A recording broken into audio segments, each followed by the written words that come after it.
નમસ્કાર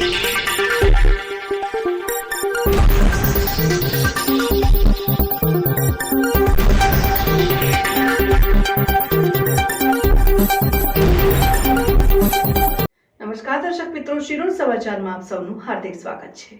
શિરોડ તાલુકાના મિંડોળ ગામે એરટેલ કંપનીનો મોબાઈલ ટાવર બે રહેણાંક મકાન ઉપર પડતા ભારે અફરાતફરી મચી જવા પામી હતી। શિરોડ તાલુકાના મિંડોળ ગામે છેલ્લા 15 દિવસથી એક ખાનગી માલિકીની જગ્યામાં એરટેલ કંપની દ્વારા મોબાઈલ ટાવર નાખવાની કામગીરી હાથ ધરાઈ છે। ત્યારે ગતરોજ ટાવર નાખવાની કામગીરી દરમિયાન એકાએક ટાવર બાજુના બે રહેણાંક મકાન ઉપર પડતા ભારે અફરાતફરી મચી જવા પામી હતી। જોકે ટાવર પડ્યો તે દરમિયાન ત્યાં કોઈ હાજર ન હોય સદનસીબે કોઈ જાનહાનિ થવા પામી ન હતી, પરંતુ ટાવર બે રહેણાંક મકાન ઉપર પડતા નુકસાન થવા પામ્યું છે, જે નુકસાનીનું વળતર એરટેલ કંપની દ્વારા ચૂકવવામાં આવનાર છે તેમ મકાન માલિકોએ જણાવ્યું। રિપોર્ટર સંજય ખત્રી સાથે જેસલ વસાવા, શિનોર સમાચાર ન્યૂઝ, શિનોર। ગામ મિઢોળ, તાલુકો શિનોર।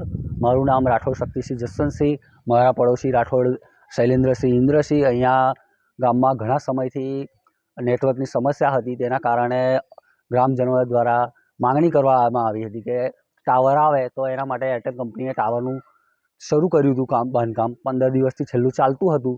તેમાં ટાવર ઊભો કરવા દરમિયાન ટાવરના 2 પોલ ધરાશાયી થઈ જતા મારા અને મારા પડોશીના મકાનને નુકસાન થયું છે।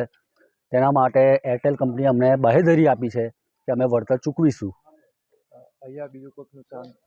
બીજું કોઈ નુકસાન થયું નથી।